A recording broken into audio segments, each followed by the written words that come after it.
بسم اللہ الرحمن الرحیم۔ آپ سبھی ناظرین کو پیارا ملتان وائس چینل میں دل کی گہرائیوں سے خوش آمدید اور خلوص بھرا سلام۔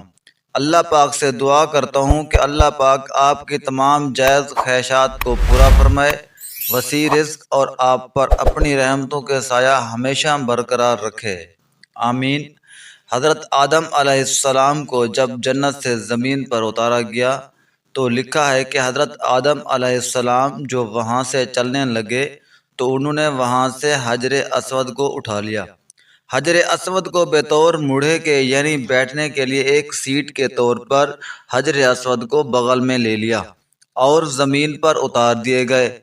دوسری روایات میں آتا ہے جس رات میں حضرت آدم علیہ السلام کو آسمان سے زمین پر اتارا گیا، اس رات میں آدم علیہ السلام بڑے وحشت محسوس کر رہے تھے، بڑے مایوس، اور پوری اس دنیا میں خون کے عالم میں اکیلی رات کو بیٹھے ہیں اور بڑی ایک مایوسی اور وحشت طاری تھی۔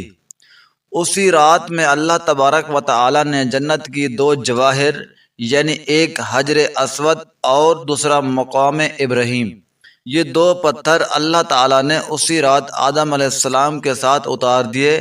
جب صبح کی روشنی پھیلی، آدم علیہ السلام نے اپنے پاس یہ دونوں پتھر پڑے دیکھے، پہچان گئے یہ تو جنت کے میرے ساتھی ہیں کہ جنت کے جواہر میں سے آپ نے دونوں کو لے کے سینے سے لگائے، ان کے بغل گیر ہو گئے۔ اس سے تسکین حاصل کرنے لگے کہ جنت کا ایک سامان میرے ساتھ آ گیا۔ اس طریقے سے اللہ تعالیٰ نے ان دونوں پتھروں کو زمین پر اتارا۔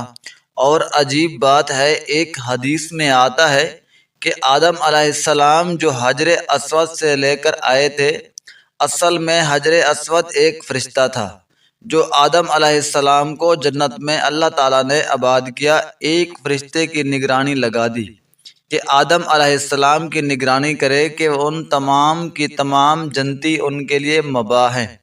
اس درخت کے پھل کو کھانے سے منع کیا گیا، تم اس کی نگرانی کرتے رہو، کہیں آدم علیہ السلام اس درخت کا پھل نہ کھائیں۔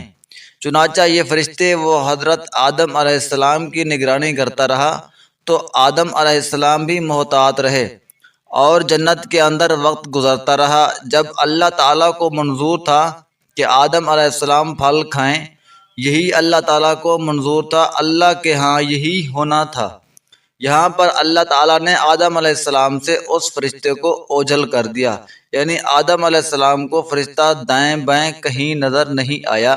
تو جب یہ حضرت آدم علیہ السلام کو پھل کھانے کا موقع آیا تو انہوں نے آگے بڑھ کر اس پھل کو کھا لیا۔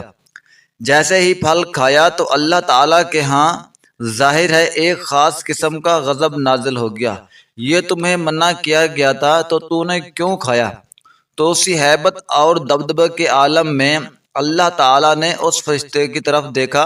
جب وہ ہیبت کے عالم میں اس فرشتے کو دیکھا، وہ فرشتہ خوف سے پتھر بن گیا اور وہ حجر اسود کی شکل کے اندر قائم ہو گیا جس کو آدم علیہ السلام زمین پر لائے۔ اس کی تائید ایک دوسری صحیح حدیث ہوتی ہے۔ نبی کریم رؤوف رحیم صلی اللہ علیہ وآلہ وسلم فرماتے ہیں، کل روز قیامت میں جب حجر اسود میدان حشر میں آئے گا تو اس کے دو کان ہوں گے، اس کی دو آنکھیں ہوں گی، اس کی زبان بھی ہوگی، باقاعدہ ہاتھ ہوں گے، گویا کہ پورے ہاتھ پیر کے ساتھ یہ میدان حشر کے اندر پہنچے گا۔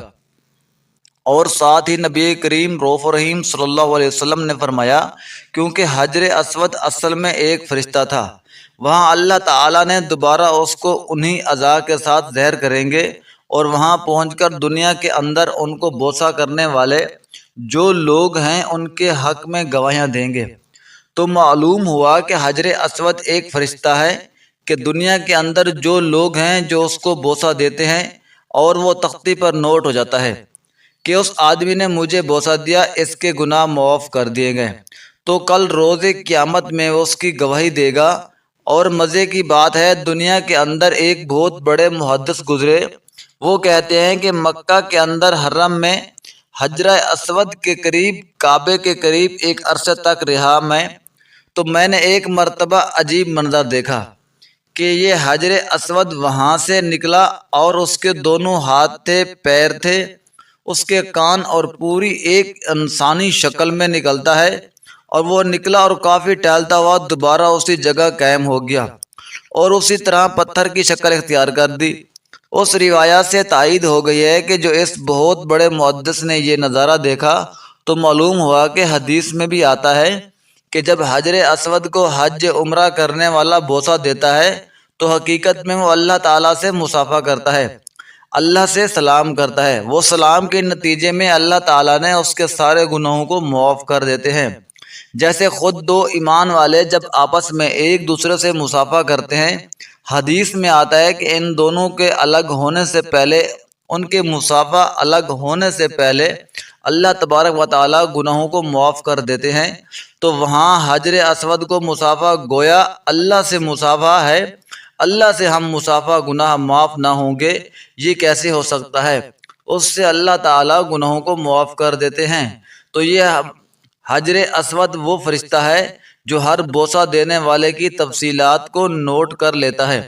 اللہ سے دعا ہے کہ اللہ ہمیں حجر اسود کا سلام، اس کا بوسے کی سعادت نصیب فرمائے۔ لیکن اس میں شریعت کا مسئلہ لکھا ہے کہ اس کے لیے آپ کسی دوسرے کو تکلیف دے کر اس کا بوسہ نہ لیں۔